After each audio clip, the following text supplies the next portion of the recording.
안녕하세요. 세상의 모든 보험 정보와 함께하는 아나운서 이승입니다. 저희 프로그램은요, 보험을 준비하는 과정에서 생기는 작은 고민부터 과도한 보험료로 걱정하는 분들이 한 분도 계시지 않을 때까지 보험에 관한 다양한 고민과 궁금증 함께 풀어보고 있습니다. 저희 방송은 유튜브와 네이버 그리고 카카오 TV를 통해 다시 보기가 가능하고요. 또 유튜브 검색창에 NBNTV라고 검색하시면 실시간 방송도 참여하실 수 있습니다. 아울러 본 방송은 정보 제공을 위한 방송입니다. 보험 서비스 및 상품 판매는 관여하지 않습니다. 자, 그럼 보험 불만제로 시작하겠습니다. 오늘 이야기 나눠주실 네 분의 전문가님들 함께 모셨습니다. 전문가님, 안녕하세요. 안녕하세요. 네, 오늘 밖에 또 비가 오더라고요. 다들 우산은 챙기셨나요? 시청자님들의 갑작스런 비가 내릴 때 든든하고 튼튼한 우산이 되어드리겠습니다. 반갑습니다. 정지수 보험 전문가입니다. 네, 안녕하세요. 내보험 바로 알기 전문가 홍지유입니다. 안녕하세요. 행복한 가정의 든든한 파트너 김하정 전문가입니다. 네, 안녕하세요. 보험의 진심인 최희수 전문가입니다. 네, 이렇게 네 분의 전문가님들과 인사 나눠봤습니다. 그럼 오늘 첫 번째로 칭찬받을 보험은 무엇인지 화면으로 만나보시죠.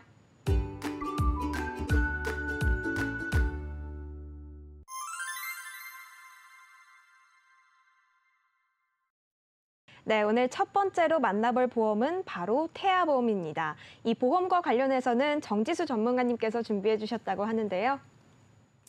네, 오늘 주제는 바로 태아보험입니다. 제가 예비 부부님들 만나보면 유독 본인들의 보험보다 태아보험을 가입하실 때 훨씬 더 신중하시고 많이들 정보를 찾아보시던데 오늘 제가 그런 예비 엄마 아빠들을 위해 깔끔하고 쉽게 태아보험을 잘 가입할 수 있도록 총정리 도와드리겠습니다.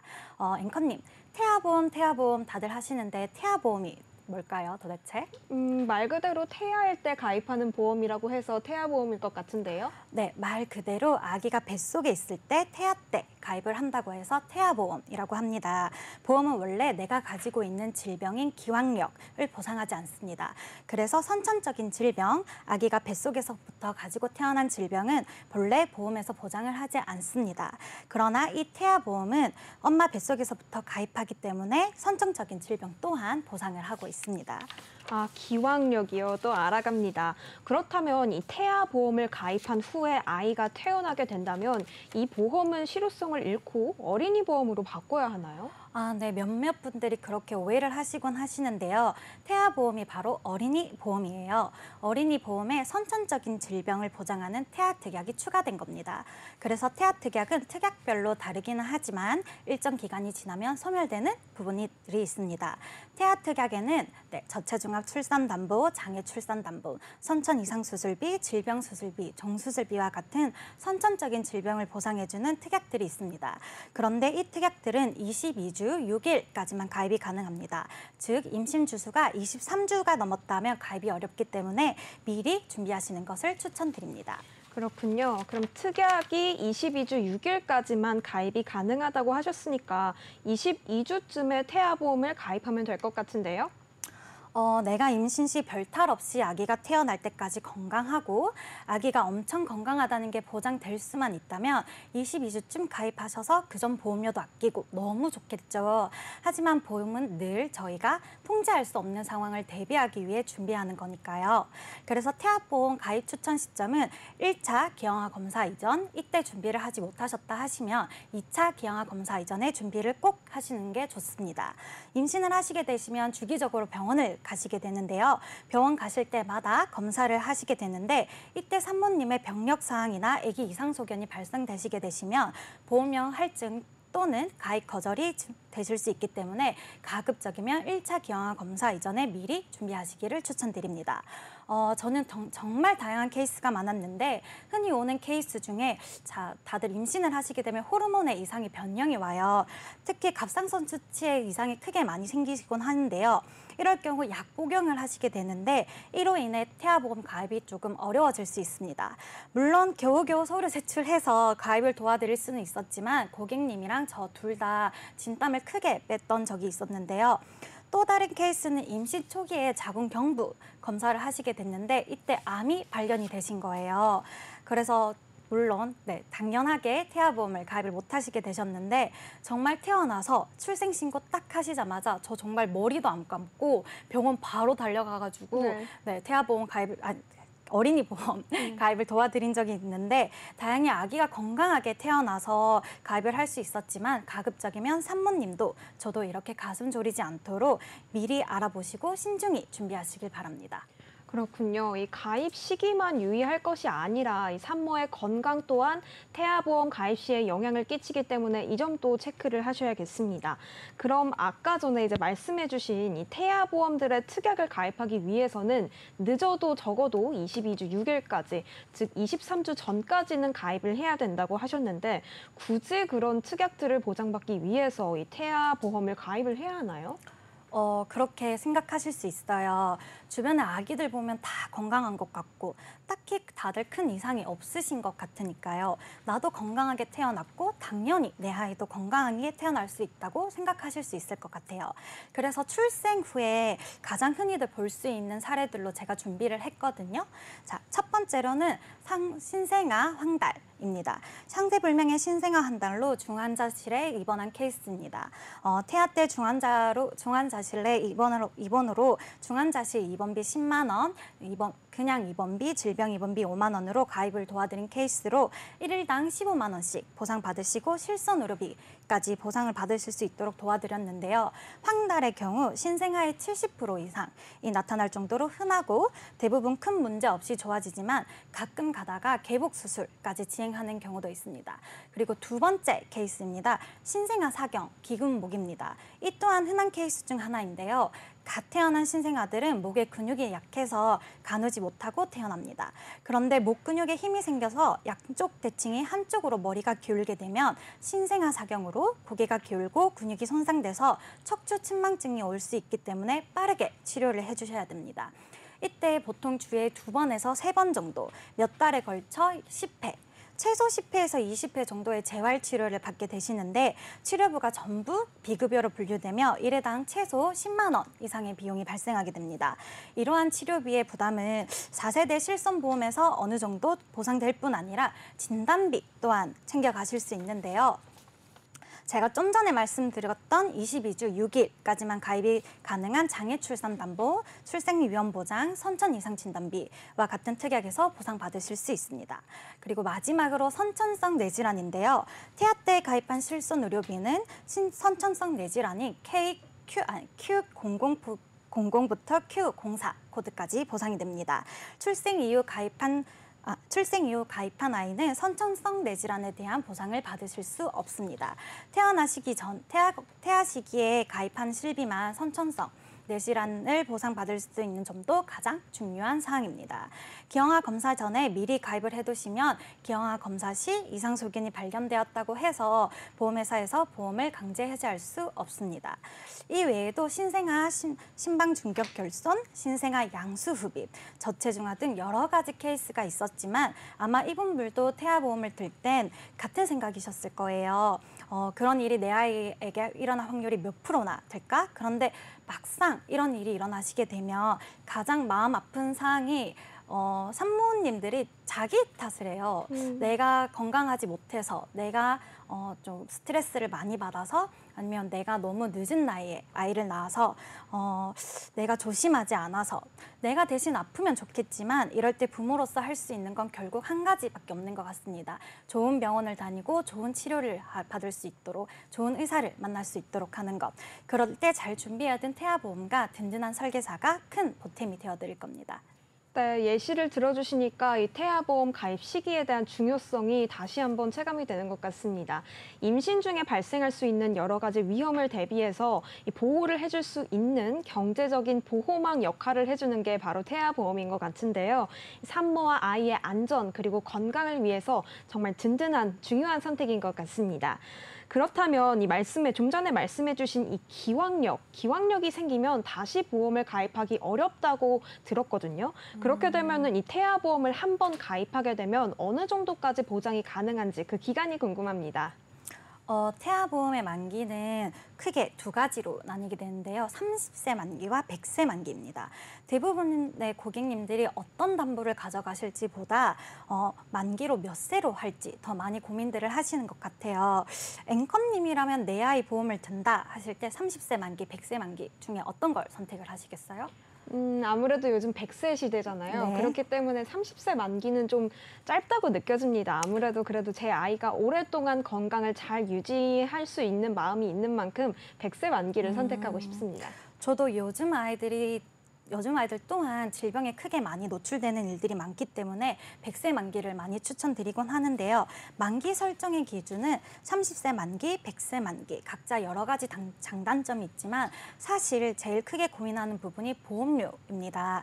따라서 예산을 먼저 설정을 하시고 유지가 가능한 선에서 결정을 하시면 됩니다.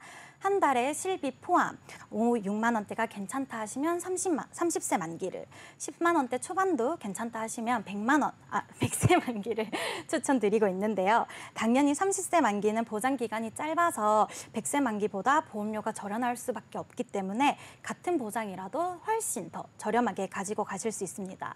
허나 10만 원 초반대까지도 괜찮다 하신다면 저는 100% 100세 만기를 추천드리고 있습니다.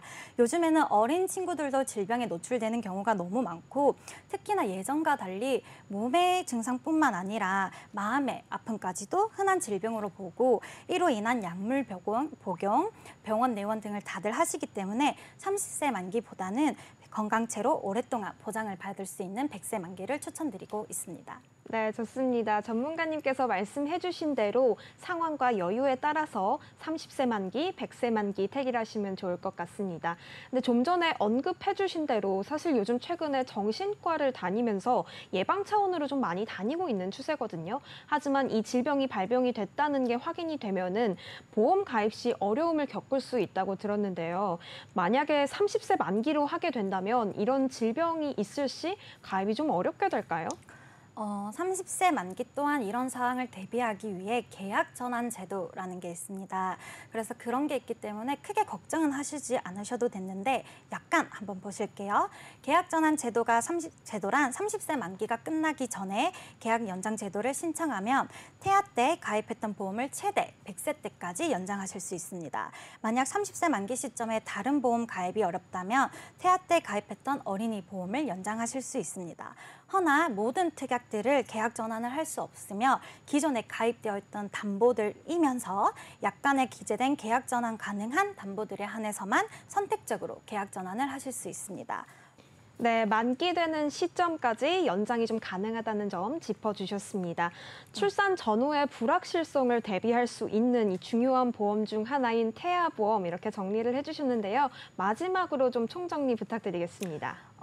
제가 벌써 이 일을 한 지 어느덧 5년 차인데 사회초년생일 땐 돈을 모으는 방법에 대해서 많은 상담을 도와드렸고 불과 재작년까지만 해도 부모님들께 보험을 가지고 오거나 이제 결혼을 하거나 취직을 하시면서 저는 이제 건강보험 리모델링 상담을 주로 했던 것 같은데 요즘에는 태아보험 문의가 문득 많아지고 있어요. 그래서 제가 벌써 한 아이의 엄마가 될 나이가 되었구나를 체감하는 요즘인데 특히나 이 제가 가지고 있는 보험이 제가 하고 네, 벌써 제가 죄송합니다. 네. 벌써 제가 제 업이 제 생과 함께 흘러가고 있다는 생각을 요즘 들어 되게 많이 하는데요. 이렇듯 보험은 태아 때부터 평생을 가져가야 하는 상품입니다. 그러니 신중하게 그리고 현명한 선택으로 든든한 보장 챙겨가실 수 있는 저희 시청자 여러분이 되시기를 바랍니다. 지금까지 정지수 전문가였습니다. 감사합니다. 네, 감사합니다. 이 태아보험은 단순한 보험 그 이상인 것 같습니다. 이 내용에 대해서는 여기까지 알아보고요. 다음으로 칭찬받을 보험 화면으로 만나보시죠.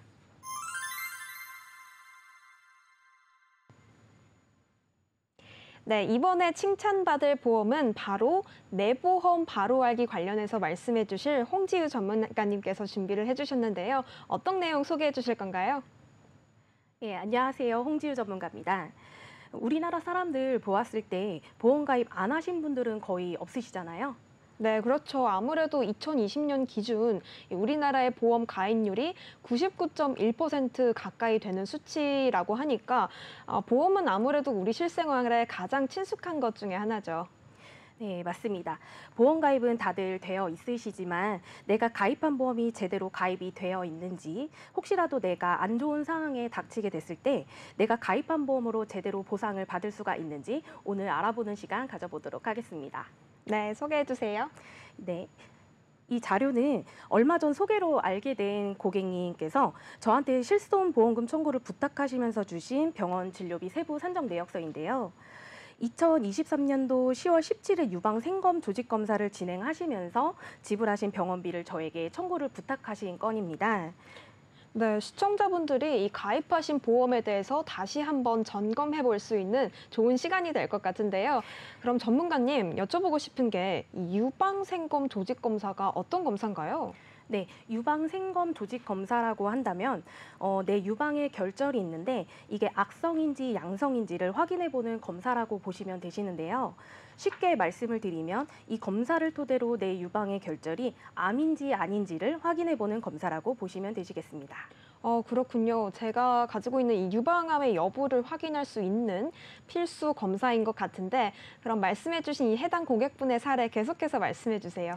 네, 다행히 이 고객님께서는 양성으로 판정이 되셔서 암은 아니셨는데요. 하지만 한번 조직 검사를 하셨던 상황이셨고 의사의 소견으로 6개월 또는 1년에 한 번씩 병원에 나오셔서 이 혹에 대해서 추적 검사를 권유받으신 상태셨습니다. 근데 암이 아니라는 게 판명이 났는데 왜 의사분께서는 이 여성분께 추적 검사를 권유하셨나요? 네, 검사 당시 상황에서는 양성으로 판명이 났지만 이 혹이 혹시나 나중에 크기가 커질 수도 있고요. 여성분들이라면 유방에 결절 한두 개씩은 좀 가지고 계시잖아요. 하지만 현재 한 개였던 결절이 나중에는 두 개나 세 개로 늘어날 수도 있기 때문에 한 개나 두 개로 늘어나게 된다면 조직 검사를 또 해야 하는 경우가 발생이 되기도 하거든요.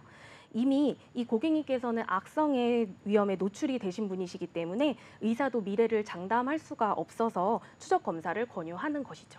그렇군요. 이 양성 판정을 받았다고 해서 안심할 게 아닌 것 같습니다.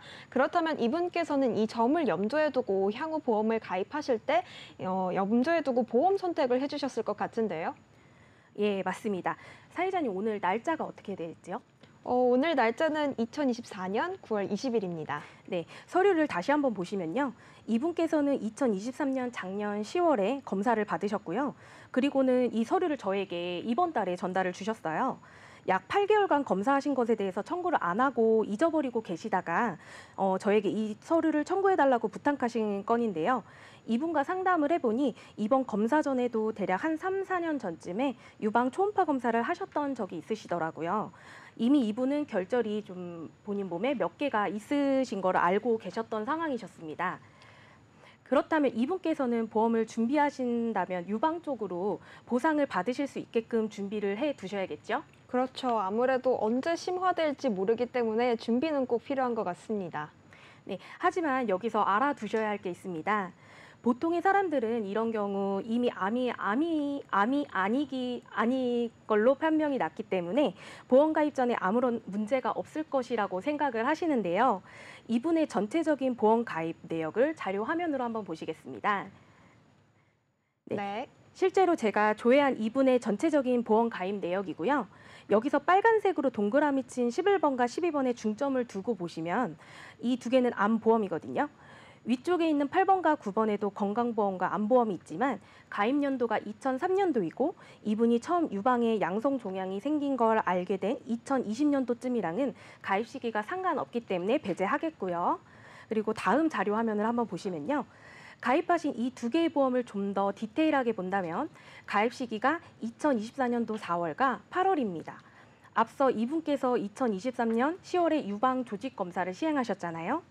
그 이후에 보험을 가입하신 건데 그렇다면 가입하신 이 보험이 혹시라도 보상을 받게 되신다면 이분이 조직 검사를 시행하신 일과 관련이 있을까요? 없을까요? 저는 관련이 있을 것 같습니다. 네, 맞습니다. 관련이 있습니다. 보험회사 상품을 가입하실 때는 가입 전 고지해야 하는 질문서, 즉 알릴 사항이라는 게 있는데요.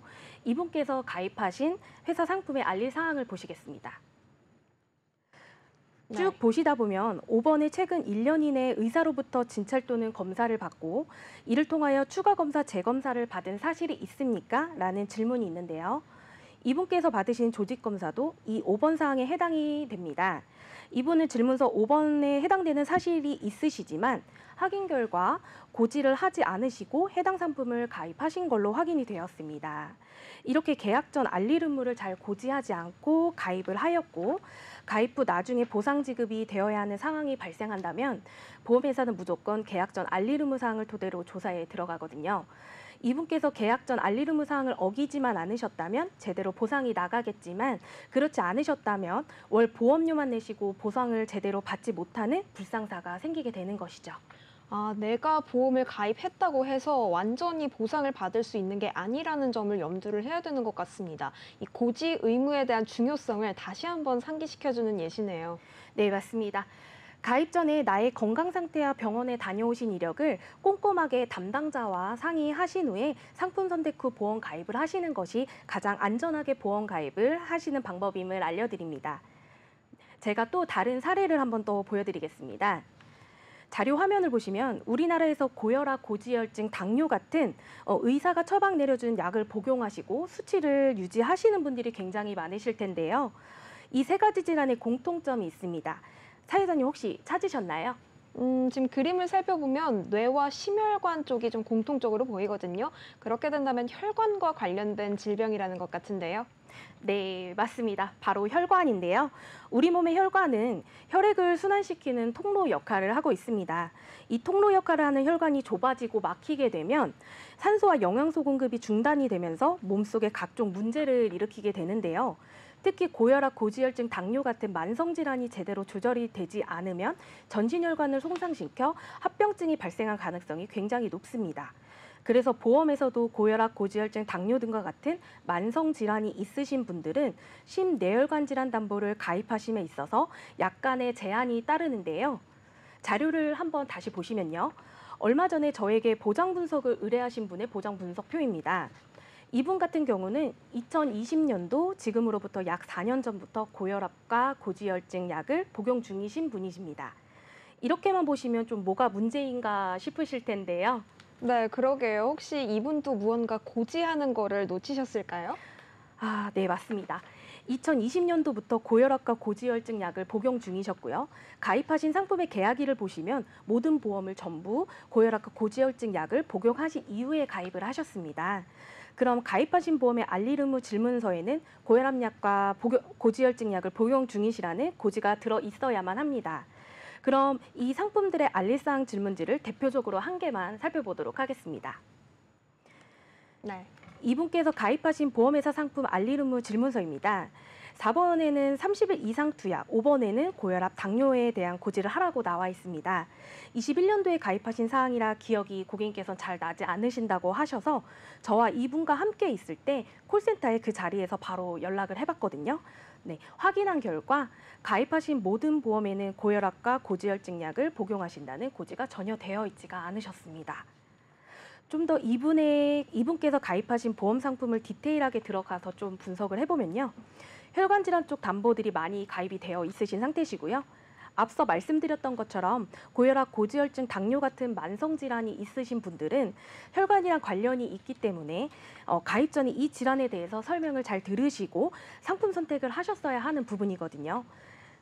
가장 최근 올해 5월에 가입하신 보험 또한 혈관 질환 수술 담보가 들어가 있음에도 불구하고 복용하신 약에 대한 고지가 제대로 들어가 있지 않았습니다. 그렇군요. 사실 이런 경우에는 보험금 지급 발생 시 좀 문제가 생길 뿐만 아니라 보험사 측에서도 계약을 종료할 수 있고 또 나아가서 심각한 경우에는 손해배상까지 청구할 수 있다고 들었거든요. 네, 맞습니다. 보험회사는 보험금 지급 사유 발생 시 계약 전 알릴 의무 사항을 조사하여 보험금 지급을 하거든요. 이처럼 알릴 의무가 고지가 제대로 되어 있지 않는다면 보험회사는 보험금 지급을 거절할 수가 있고요. 가입자 입장에서는 보험금을 받지 못하는 상황이 생겨버리기 때문에 계약 전 알릴 의무 사항은 매우 중요함을 다시 한번 알려드립니다. 네. 네, 그리고 한 가지 더 알려드리자면요. 우리나라의 손해보험사 같은 경우는 통지 의무라는 게 있습니다. 통지 의무란 보험 기간 중 위험이 변경 또는 증가 또는 감소되었을 때 보험회사에 알려야 하는 것인데요. 예를 들어 내 직업이 보험 기간 중 변경이 된 경우 보험회사에 이를 알려야 합니다. 그렇군요.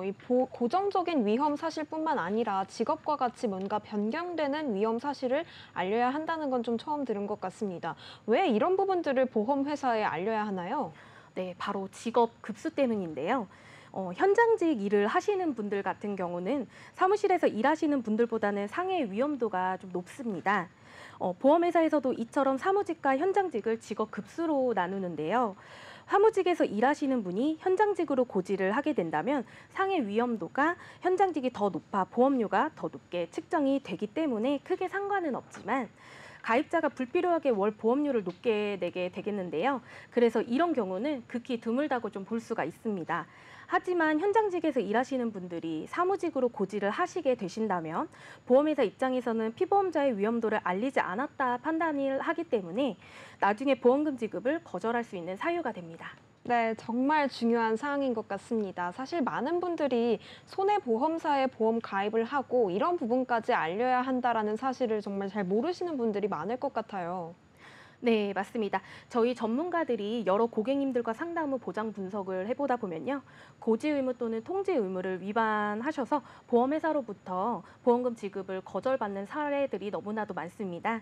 그렇기 때문에 꼭 한 번쯤은 내 보험 바로 알기 점검은 받아보시는 걸 권장드립니다. 네, 전문가님 말씀을 들어보니까요. 제가 가입한 보험도 이 고지 의무와 통지 의무의 위반 사항이 없는지 꼭 한번 확인을 해야 할 것 같습니다.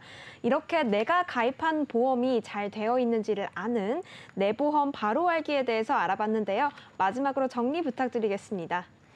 네, 보험은 가입만 하고 끝나는 것이 아닌 보상을 생각하셔야 하는데요.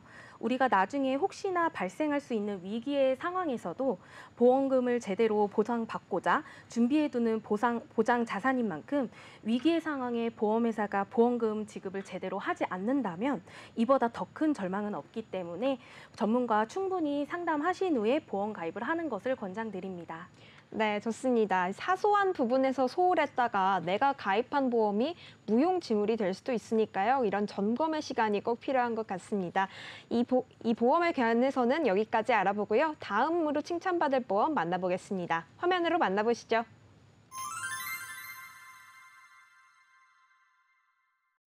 네, 이번에 칭찬받을 보험은요, 정말 누구나 다 있는 암보험입니다. 이 내용 관련해서는 김하정 전문가님께서 준비를 해주셨는데요. 어떤 내용 소개해 주실 건가요? 네, 안녕하세요. 우리 국민 3명 중 1명이 걸린다는 암. 내 주변에 쉽게 만날 수 있는 암 환자가 있는데요. 우리 사회자님도 암보험은 있으시겠죠? 네, 그럼요. 사실 요즘 젊은 세대의 암 발병률도 높아지고 있는 만큼 이에 대한 준비 저도 하고 있습니다. 가입되어 있죠. 그렇다면 우리 사회자님께서는 암 진단을 받게 된다면 진단비가 한 번 나오는 보험인가요? 아니면 여러 번 나오는 보험인가요? 원래 진단비는 1회 한이라서 한 번만 받는 걸로 알고 있는데 맞지 않나요? 네, 맞습니다. 우리 사회자님께서도 거의 전문가시네요. 그런데 예전에 암 진단비는 우리 사회자님께서 말씀하신 것처럼 한 번 받으면 사라지는 일회성 암보험이었습니다. 요즘에 나오는 통합암보험 같은 경우에는 각 보험의 그룹별로 지급이 되기 때문에 여러 번 보장을 받을 수가 있습니다. 회사마다 보장해주는 그룹이 다 다르겠지만 보시는 것처럼 대장암, 소화기암, 유방암, 난소암, 자궁 관련암, 생식기암, 입술, 구강 인두암, 폐암, 호흡기암, 뼈 관절암, 비뇨기관, 눈, 뇌, 중추신경교화, 림프 및 조혈관염암 총 13회를 각각 보장해 주는데요. 요즘 대세인 암보험은 통합 암 진단비가 있습니다. 우리가 한 번만 보장받는 일반암보다 훨씬 유리하지 않을까 싶습니다. 네, 그렇군요. 정말 요즘 암보험은 정말 다른 것 같습니다. 이 암보험 관련해서 새로운 트렌드가 나온 것 같은데요. 이제는 복수회 지급도 가능하니까 뭔가 부담도 훨씬 더 덜어진 것 같습니다. 저도 하나 준비해야겠는데요. 네, 맞습니다. 그리고 요즘에는 자료화면 보시면 아시겠지만 암 생존율이 70% 이상으로 많이 높은데 그 이유가 어떻게 된다고 생각하십니까? 아무래도 요즘 의료 기술이나 또 항암 치료 관련해서 점점 더 나날이 발전하고 있기 때문일 것 같은데요. 네, 맞습니다. 우리 사회자님께서 말씀해 주신 것처럼 의료 기술이 발전해서입니다. 그럼 또 하나 말씀해 보신다면 어떤 것이 있을까요?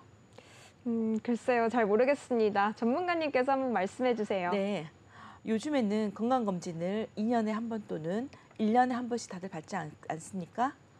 그러다 보니 암이 초기에 발견되어서 좋은 의료 기술과 초기 대응이 매우 좋아졌기 때문에 생존율이 많이 올라가고 있더라고요. 그렇지만 의료 기술이 올라간 것만큼 요즘에는 더 이상 죽느냐 사느냐 문제가 아니라 치료비의 문제다라고 말씀드릴 수 있습니다. 그림을 보시는 것처럼 양성자 치료로 인해 암을 크기를 줄여주고 로봇 수술을 해서 흉소 없이 치료를 하는 방법이 있고 온몸에 퍼져 있는 암 치료를 할 시에는 중입자 가속기 치료로 탄소를 쏴서 퍼져 있는 암세포를 없애는 치료가 있는데요. 이런 치료들이 회당 1회당 3천만 원에서 5천만 원 정도가 나온다고 한다면 너무나 걱정이 되지 않을까 싶은데요. 뿐만 아니라 약값도 만만치 않습니다. 보시는 것처럼 적게는 대장암에 얼비룩스라는 약을 쓰게 된다면 1년에 대략 2천만 원, 많게는 폐암에 타그로소라는 약을 쓰게 된다면 1년에 1억 5천만 원이라는 본인 부담금이 있습니다. 대략 한 달에 250만 원에서 300만 원을 지출을 해야 되는데요. 일반 회사원들 한 달 급여가 그 정도 수준인데 감당이 힘들어질 수 있을 것 같습니다. 네, 그렇겠습니다. 이 고도화되는 의료기술의 명암을 확인할 수 있는 대목인 것 같은데요. 생존율은 높아지고 있지만 그와 함께 비용도 같이 높아지다 보니까 경제적인 부담도 더더욱 커지고 있는 것 같습니다. 그런데 소개해주신 치료법 중에 이 암세포만을 선택적으로 작용하는 이 표적 항암 치료 같은 경우에는 보험에도 많이 나와 있고 사실 가입되어 있는 분들도 많다고 알고 있는데요. 여기서 사실 보상을 받더라고 하더라도 좀 부족할 수 있겠습니다. 네, 맞습니다. 그리고 우리 사회자님이 말씀하신 것처럼 표적 항암 치료의 단점이 하나 있습니다. 자료화면 나오는데요. 보시는 것처럼 인터넷 검색을 해도 많은 사례가 많이 나오고 있고 뉴스에까지도 나오는 부분인데요. 급여 항복까지도 해도 급여 항복에만 해준다는 함정이 있기 때문입니다. 이 비급여는 전액 본인 부담이라는 특징까지 있군요. 근데 전문가님, 이런 함정까지 좀 메우고 싶은데 뭐 또 다른 건 없을까요? 그래서 나온 다음 담보가 암 주요 치료비라는 담보가 있습니다. 우리가 암 진단을 받으면 치료가 많이 들어가지 않겠습니까? 암을 진단받고 나오는 치료비가 내가 낸 치료비를 1년에 1억 한도 또는 1억 5천까지 보상해주는 보험이 있는데요. 쉽게 이해하기 위해 다른 말로는 암 실손 의료비라고 표현할 수 있습니다. 치료비를 10만 원 나오든 100만 원 나오든 무조건 1,000만 원에서 3천만 원 보상해주는 정액 보험과 500만 원 이상부터 최대 1억 5천까지 보상해주는 비례 보상 보험이 있습니다. 이것들이 1년만 보장해주는 것이 아니라 암을 진단받고 향후 10년까지 준다니 정말 큰 돈이 들어갈 수 있는 암 치료까지 해줍니다.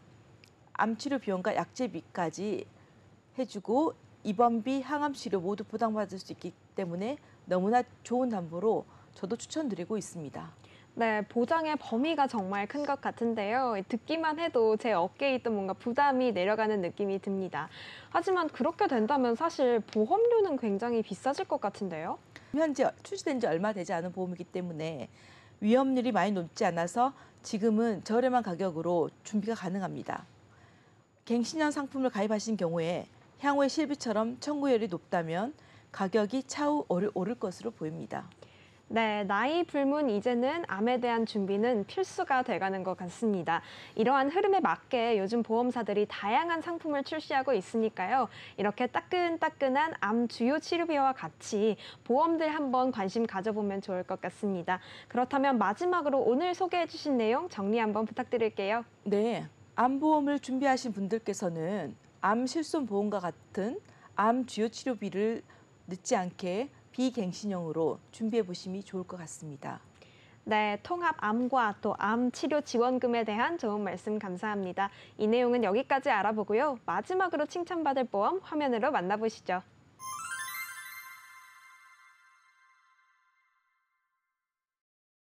네, 이번에 칭찬받을 주제는요, 조금 전 내용의 연장선이 될 것 같습니다. 상반기를 아주 뜨겁게 달구었던 암 주요 치료비인데요. 이 내용 관련해서는 최희수 전문가님이 말씀해 주실 예정입니다. 네, 안녕하십니까. 최희수 전문가입니다. 이번에 제가 준비한 내용은 2024년 상반기를 뜨겁게 달구고 있고 하반기에도 그 기세가 꺾이지 않고 있는 암 주요 치료비, 종합병원 암 주요 치료비라고 하는 보험을 준비해 봤습니다. 회사별로 담보명이 약간씩 다를 수는 있지만 같은 특약을 의미하기 때문에 편의상 암 주요 치료비로 안내해 드리겠습니다. 사회자님, 암 주요 치료비는 알고 계실까요? 저는 암 진단비는 사실 알고 있지만 암 주요 치료비는 좀 생소한 것 같습니다. 자세히 설명 부탁드릴게요. 네, 설명드리겠습니다. 사회자님도 설명이 끝나고 나면 바로 준비하시겠다고 하실 겁니다. 암 주요 치료비의 장단점과 특약에 대한 총정리를 해보고 가입 시 주의사항까지 말씀드리도록 하겠습니다. 우선 암 주요 치료비에 대한 설명에 앞서 암보험의 다양한 변화를 가져오게 되는 이유가 있는데 그 이유를 알아야 이해하시기가 편할 것 같습니다. 사회자님께서 이렇게 그 어려운 질문 하나 드려보겠습니다. 암보험의 다양한 변화를 가져오게 되는 이유는 혹시 뭐라고 생각되십니까? 잘 모르겠습니다. 이 암보험이 변화하게 된 이유는 무엇일까요? 네, 그 이유는 그 암을 정복하기 위해서 암 치료에 관련된 의료 기술이 계속해서 변화되고 있고 또한 발달되고 있고 업그레이드가 되고 있기 때문입니다. 그렇군요. 이 네네. 의료기술의 변화가 곧 보험의 변화를 이끌어주는 것 같습니다. 네. 어떻게 보면 보험은 정말 가장 트렌디한 금융상품인 것 같네요. 네, 맞습니다. 현재의 암 치료 의료 기술이 어디까지 왔는지 간략하게 살펴보겠습니다. 요즘은 암을 90% 이상 정복했다고 해요. 연세의료원에서 2023년부터 치료를 시작한 중립자 가속기 치료에 관련된 뉴스들이 많이 보도되었는데요. 사장님 혹시 들어보셨을까요? 네, 들어봤습니다. 뉴스에 워낙 많이 보도됐던 거라 많이 익숙하기는 하지만 또 자세히는 잘 모르는데요. 우리나라 암 완치율이 지금 현재 90% 이상 가까이 될 정도로 정말 높은 완치율을 자랑하고 있는데 사실 의료비는 굉장히 고가고 또 보험조차 제대로 적용을 받지 못하다 보니까 고스란히 이 부담이 환자 본인으로 이어지는 것을 듣긴 했습니다. 심지어 그렇기 때문에 이 경제적 여력이 없으신 분들은 이 치료를 받기에 더더욱 어려운 상황이라고 들었어요. 아, 네, 아주 정확하게 알고 계십니다. 네.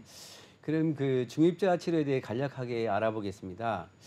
중립자 가속기 치료는 부작용도 거의 없고 치료 시간도 짧고 완치율도 높습니다. 또한 완치가 어렵다는 간암, 폐암, 췌장암 등도 거의 부작용 없이 완치율을 높일 수 있다고 하니 암 환자분들께는 정말 반가운 소식이 아닐 수 없습니다만은 안타깝게도 좋은 것은 왜 다 비싼 걸까요? 사회자님 왜 비싼지 알고 있을까요? 아무래도 신식인데다가 이 도입된 지 얼마 되지 않았다 보니까 현존하는 의료 기술 중에 가장 성능이 우수하기 때문일 것 같은데요. 네, 맞습니다. 비싼 이유는 간단합니다. 사회자님께서 말씀하셨듯이 신의료 기술이고 그 기기를 설비하고 또 의료 기술 전수 받는데 수천억 원이라는 천문학적인 고액이 투자되었기 때문이죠. 또한 중입자 치료는 건강보험이 적용되지 않고 있고 실비에서도 보장이 아주 미미하기 때문에 최소 5천만 원에서 7천만 원 정도의 비용을 환자 본인이 부담해야 된다는 것입니다. 한꺼번에 준비하기에는 너무나도 큰 비용이기 때문에 결국 보험으로 준비하는 방법이 가장 합리적이라고 생각되어집니다. 그렇다면 보험연구원에서 조사한 암 종류별 환자 1인당 치료 비용에 대해 알아볼까요? 제시된 표를 보면서 설명드리겠습니다. 개인별 상황에 따라 치료 비용이 다를 수 있지만 암 종류별 환자 1인당 본인 부담 비용을 보면 간암의 경우 총 7천만 원 육박하고 있고요. 췌장암도 마찬가지입니다.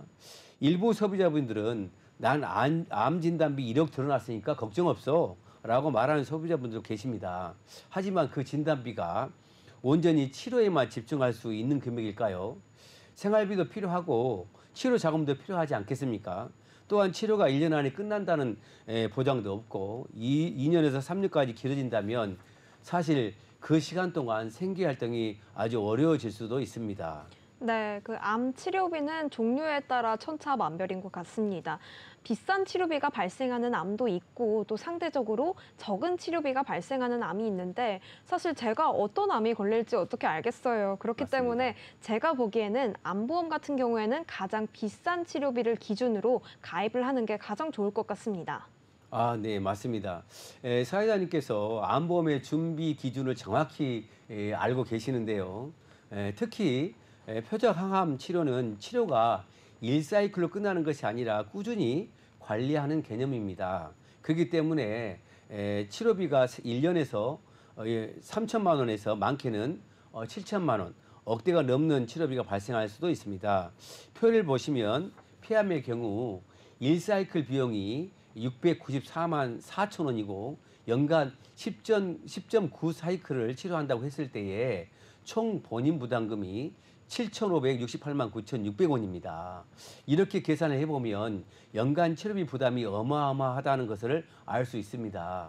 그래서 이러한 고액 치료비에 대한 부분을 보장하기 위한 특약들이 점점 업그레이드 되고 있습니다. 네. 전문가님 그럼 질문 하나 드려보고 네네. 싶습니다. 사실 제가 어떤 암이 발병이 될지도 모르고 사실 암을 또 검사 받았는데 그 안에서도 어떤 특이성이 나타날지 모르잖아요. 네네. 그렇게 되기 때문에 완벽한 대비가 좀 어려워 보이는데 네. 이런 고가의 암 치료를 받기 위해서 특약을 일일이 다 가입을 해야 하는 건가요? 만약에 그렇다면 보험 부담도 굉장히 커질 것 같고 소비자분들께서는 이 내용만 보면 이러지도 저러지도 못하는 좀 진퇴양난의 상태인 것 같습니다. 네, 맞습니다. 말씀 주신 내용이 맞고요. 지금까지 소비자분들께서 이렇게 각각 준비해 왔던 것이 사실입니다. 표를 보시면은 암 치료를 하기 위해서 신의료기술에 의한 다양한 특약들을 준비해야 한다는 부담과 특별한 보장을 받기 위해서는 반드시 해당 특약에서 제시한 치료 조건을 충족해야만 보험금이 지급될 수 있다는 것입니다. 이러한 맹점을 보완할 수 있도록 나온 것이 바로 오늘 설명드린 암 주요 치료비라는 특약입니다. 사회자님, 지금까지 암 주요 치료비 특약을 이해시키기 위해서 장황하게 설명드렸는데요. 어느 정도 이해하셨을까요? 이해가 어느 정도 됐습니다. 지금 최신 의료기술의 혜택을 받기 위해서는 일일이 준비해야 할 보험은 너무 많은데 그렇다고 해서 준비를 안 할 수도 없고 또 하자니 고가고 이러한 좀 막막한 상황을 해결해주기 위한 구원투수로 이 암 주요 치료비가 등장한 것 같은데 맞을까요? 네, 맞습니다. 오늘 사회자님을 비롯해서 많은 소비자분들의 큰 부담을 덜어드릴 특약이 바로 암 주요 치료비라는 보험인데요. 암 주요 치료비를 살펴보면 정액형과 비례형으로 나누어집니다. 특약으로 보장을 받을 수 있는 시점은 암 진단 후 치료를 받고 치료비 지출이 발생한 때입니다. 치료의 종류에는 상관이 없습니다. 네, 좀 전의 고민을 한 번에 해결해주는 특약인 것 같습니다. 네, 맞습니다. 어떤 치료를 받아도 상관없고 또 네. 종류도 상관없고 고액이나 특수 치료에도 보험이 적용이 된다는 건데 맞을까요? 네, 맞습니다. 어떤 치료를 받아도 암을 직접적으로 치료하기만 하면 보장해주는 특약입니다. 그리고 치료를 받은 후 한 번 보장으로 끝나는 것이 아니라 최대 5년간 보장이 됩니다. 현재는 10년까지 보장되는 회사도 여러 곳이 있습니다. 네, 치료가 이루어진 이후에도 보장이 지속적으로 가능하다는 게 정말 든든한 것 같습니다. 네. 회사마다 보장 기간이 상이하다는 점도 체크해 주시고요. 그럼 전문가님, 어떤 식으로 보장이 되는지도 좀 궁금합니다. 네. 첫 번째로 정액형 보장이 있습니다.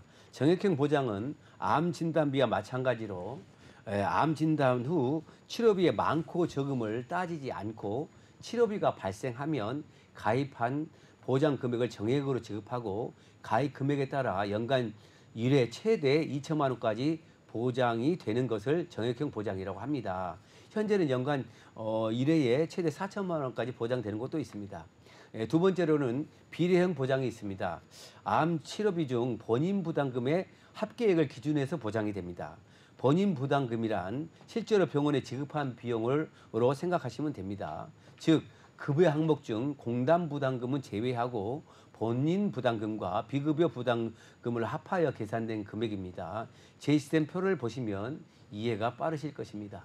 네, A와 C가 더해져서 본인 부담금이 되겠습니다. 또한 비례형은 어떻게 보장해 주는지 제시된 표를 보면서 살펴보겠습니다. 1천만 원씩 그 단계적으로 지급 구간이 설정되어 있고 연간 최대 1억까지 보장을 받을 수 있도록 되어 있습니다. 즉 1년간 치료비가 적게는 몇백만 원에서 몇천만 원까지 나올 수 있습니다. 암 주요 치료비 보장을 받기 위해선 우선 1년간 치료 비용이 1천만 원을 넘어야 합니다. 다시 한번 예를 들어보면요. 1천만 원을 넘지 못하면 보장을 받을 수 없습니다. 다시 말해서 1천만 원 이상 2천만 원 미만이면 1천만 원 보장된다는 것이고요. 2천만 원 이상 3천만 원 미만이면 2천만 원 보장된다는 것입니다. 이렇게 단계적으로 보장이 된다는 것입니다. 예를 들어 1년간 사용한 비용이 1,900만 원이면 얼마겠습니까? 1,000만 원이 보장되고요. 2,010만 원이면 2천만 원이 보장되는 형식입니다. 이렇게 보장되는 것이 연간 1억까지이고 5년까지 최대 5억까지 보장받을 수 있다는 것입니다. 지금까지 설명한 내용만으로도 소비자로 하여금 큰 부담을 줄일 수 있는 특약이면 분명한데 더 큰 빅뉴스, 희소식이 있답니다. 사회자님, 빅뉴스가 궁금하지 않으신가요? 네, 아니 여기서 더 희소식이 있다는 건가요? 추가적으로 어떤 빅뉴스가 더 있는지 궁금합니다. 네, 설명해 드리겠습니다. 최근에는 암 주요 치료비가 업그레이드가 되고 있습니다. 소비자들께서는 큰 환영을 할 수 있는 상황인데요. 간단하게 설명드려보면 최소 지급 구간이 얼마 전까지는 1천만 원으로 보장이 됐는데 요즘 들어서는 최소 지급 구간이 300만 원부터 보장해주는 회사도 생겨났다는 반가운 소식입니다. 또한 대부분 보험회사가 최소 지급 구간을 1천만 원에서 500만 원으로 하향 조정하였고 보장 기간도 5년에서 10년으로 늘렸습니다. 그뿐만 아닙니다. 1회 보장 금액이 최대 1억에서 1억 5천만 원으로 보장 금액도 증액을 했습니다. 네, 암 치료비가 더 강력해졌군요. 이 환자가 치료에만 집중할 수 있는 환경이 더 잘 조성되는 것 같습니다. 그렇다면 전문가님, 암 주요 치료비에 대한 장단점도 한번 간략하게 설명해 주세요. 네, 장단점을 한번 설명해 드려보겠습니다. 표를 보시면은 네. 이해하시겠습니다. 네. 암 주요 치료비의 특이하게 큰 장점은 원바람, 최초암이죠. 원바람, 재바람, 전이양 구분 없이 암으로 인한 치료라면 무조건 보장이 된다는 것입니다. 어떤 치료인지 구분하지 않고 수술, 약물, 방사선 치료 등을 따로따로 특약을 가입하지 않아도 모두가 해당된다는 것이 정말 큰 장점인 것 같습니다. 사회자님, 이 정도면 거의 완벽 수준에 가깝지 않나요? 어떻게 생각하십니까? 네, 이전보다 받을 보장도 늘어나고 또 각각의 특약을 가입해야 되는 번거로움이나 부담도 덜어지니까 정말 완벽한 것 같습니다. 그럼 오늘 말씀해 주신 이 암 주요 치료비에 대한 총정리 한번 부탁드릴게요. 네, 총정리를 해드리면요. 네, 정리 한번 부탁드릴게요. 네, 정리해드리겠습니다. 지금까지 암 주요 치료비에 대해서 장황하게 설명을 드렸습니다. 간략하게 함축해서 정리해 드리자면 첫 번째로 암 보험이 준비되어 있지 않다면 암 진단비와 암 주요 치료비를 준비하셔야 합리적으로 좀 보입니다. 두 번째로는 암 진단비는 준비가 되어 있지만 가족력이 있고 또한 추가적으로 치료비가 좀 걱정이 된다면 암 주요 치료비를 반드시 선택하는 것을 강력하게 추천드립니다. 네, 감사합니다. 이 암 주요 치료비에 대한 내용도 여기까지 마무리하겠습니다. 오늘 이렇게 칭찬받을 보험 4가지 알아봤는데요. 태아의 선천적인 질병을 보장해주는 태아보험, 그리고 내 보험을 바로 알 수 있는 내 보험 알아보기, 그리고 암보험에 대한 개요와 암 주요 치료비까지 이야기 나눠봤습니다. 저희가 준비한 소식은 여기까지입니다. 저희 방송은 유튜브와 네이버 그리고 카카오 TV를 통해 다시 보기가 가능하고요. 유튜브 검색창에 NDN-TV 검색하시면 실시간 방송도 참여하실 수 있습니다. 아울러 본 방송은 정보 제공을 위한 방송입니다. 보험 서비스 및 상품 판매에는 관여하지 않습니다.